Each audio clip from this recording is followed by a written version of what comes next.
courant face à un pneumothorax spontané. Le médecin qui va pratiquer le drainage thoracique doit apporter une tenue professionnelle propre. On doit avoir à proximité un kit de drainage thoracique qui contient un drain thoracique de petit calibre, un champ fenestré 60 x 50 cm, deux cupules rectangulaires, une qui va contenir la xylocaïne à 2% et une cupule qui va contenir 4 tampons bétadinés par de la bétadine jaune, 8 compresses de 10 x 10 cm, deux pinces à pansement,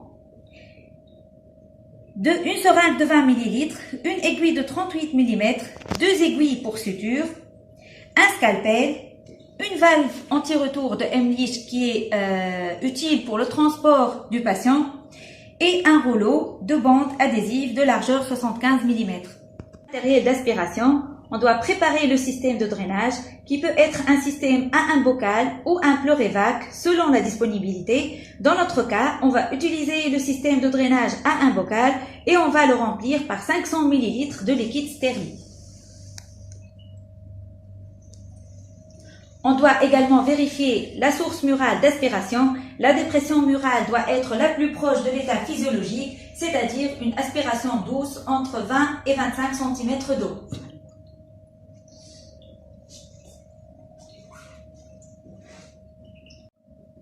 Le drainage thoracique percutané est un acte invasif, c'est pourquoi il faut bien expliquer la procédure aux patients. شو سي جمال عندك شويه هواء محصور في الساق نتاع الريق ما ينجم يتنحى هيك نحطوا الدليل هذا باش نحطوه في جنبك اليسار ويبدا برونشي مع الحيط باش ينجم يتنحى فهمت باش نعملوا عمليه صغيره بالبنج محلي ونحطوا الدليل اوكي.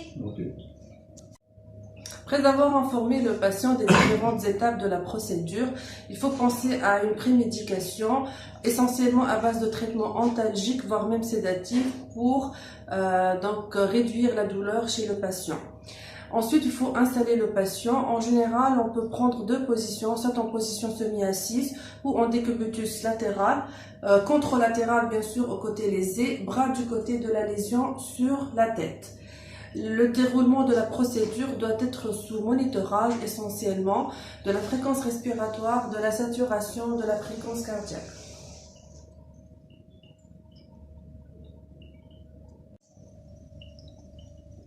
On va vous expliquer maintenant la technique de pose du drain thoracique percutané. Pour cela, il faut tout d'abord repérer le point d'insertion. Il existe globalement deux voies d'abord. Il y a la voie d'abord antérieure et la voie d'abord axillaire. Sur cette vidéo, on va vous expliquer les étapes de drainage percutané par la voie d'abord axillaire. Le point d'insertion se fera soit au troisième ou au quatrième ou au cinquième espace intercostal sur la ligne axillaire moyenne, entre le bord postérieur du grand pectoral et le bord antérieur du grand dorsal, tout en sachant que la ligne horizontale passant par le mamelon chez l'homme délimite le cinquième espace intercostal sur la ligne axillaire moyenne. Donc le point de ponction sera celui-là. Après le repérage du site d'insertion du drain thoracique, on fera une première désinfection de la peau par de la bétadine à travers des mouvements circulaires.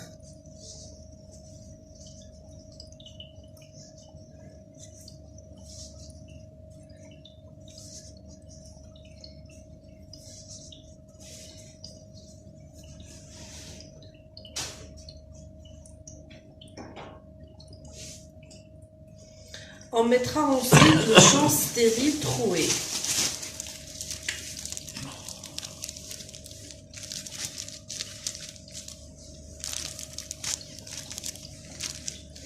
Une deuxième désinfection de la peau par de la bétadine est nécessaire.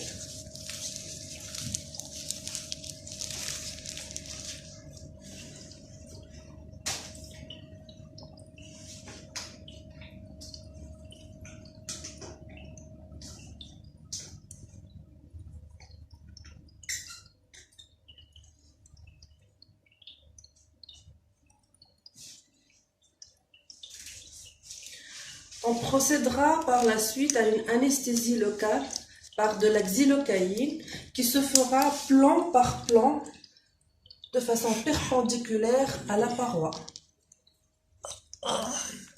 au niveau de l'espace intercostal désigné.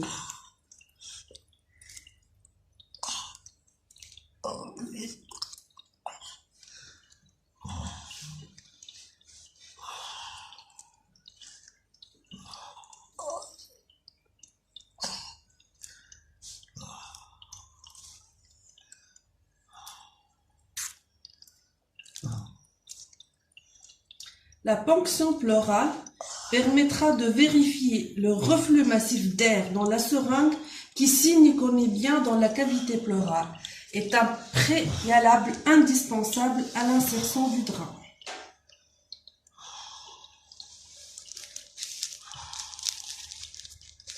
On attendra quelques minutes pour laisser agir la xylocaïne. تحس يا بابا توا لا هاي On réalise maintenant une incision cutanée au bistouri pointu en adaptant le diamètre de l'orifice à la taille du drain. Puis,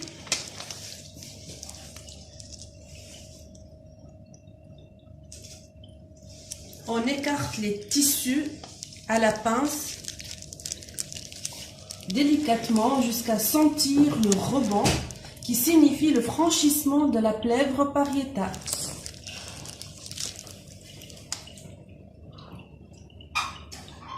Il faut ensuite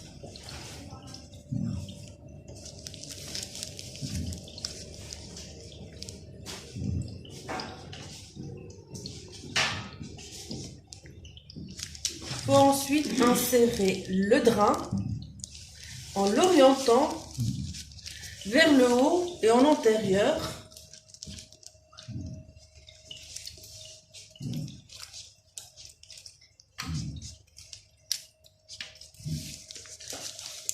Puis retirer le mandrin. L'évacuation d'air sous pression confirme la bonne position du drain dans la cavité pleurale. Il faut ensuite connecter le drain au système de drainage, utiliser et vérifier ensuite le bulage.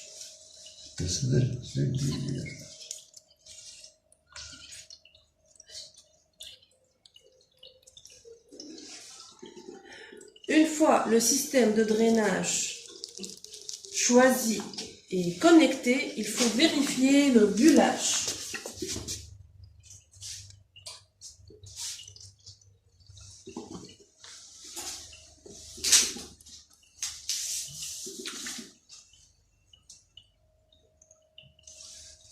On fixera ensuite le drain à la peau.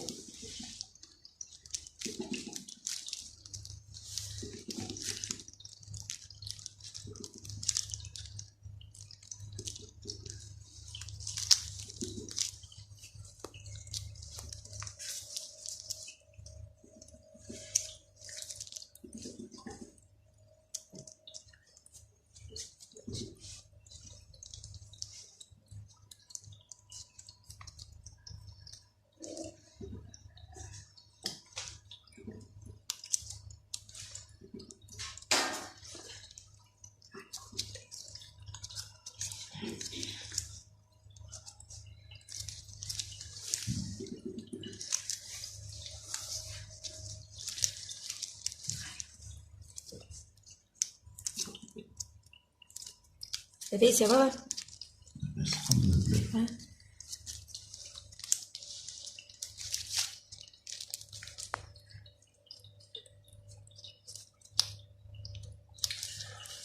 Après la fixation du drain à la peau, il faut préparer une bourse qui permettra de fermer l'orifice au retrait du drain.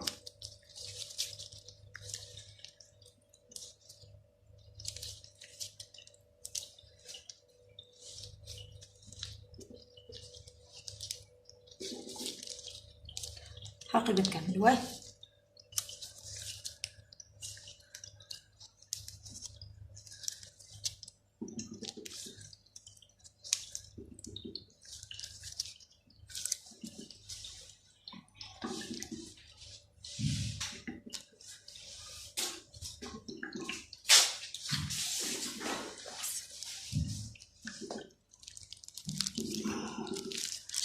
Ouais.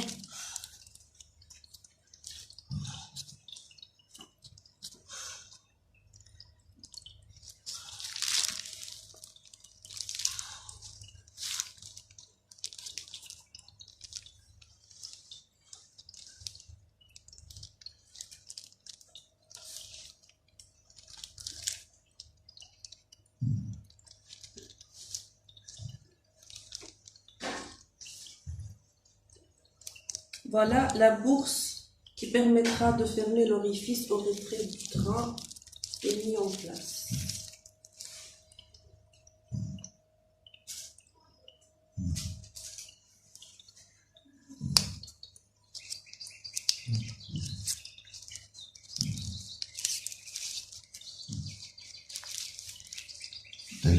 Au final, on fera un pansement occlusif avec les compresses. En mettant le pansement, il faut vérifier que le drap ne soit pas coudé et qu'il n'y ait qu'un minimum de traction sur le drap.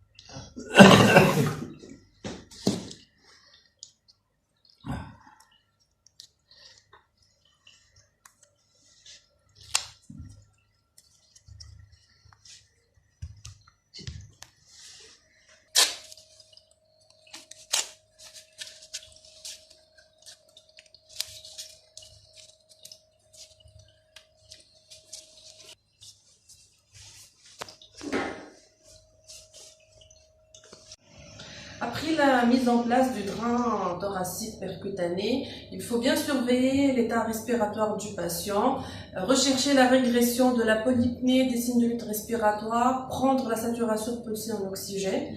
Il faut aussi bien surveiller le drain, donc vérifier qu'il est toujours fonctionnel, qu'il n'est pas exclu. Il faut surveiller le bullage. L'arrêt ou l'absence de bullage, en étant sûr que le drain est bien fonctionnel, signifie le retour à la paroi du poumon. La surveillance radiologique, elle est quotidienne. On va pratiquer des radiothorax tous les jours pour surveiller le maintien du retour du poumon à la paroi. Donc, si au bout de 5 à 7 jours de drainage thoracique, l'évolution elle est favorable, on peut se permettre de retirer le drain au bout de 7 jours de drainage thoracique et permettre le retour à domicile.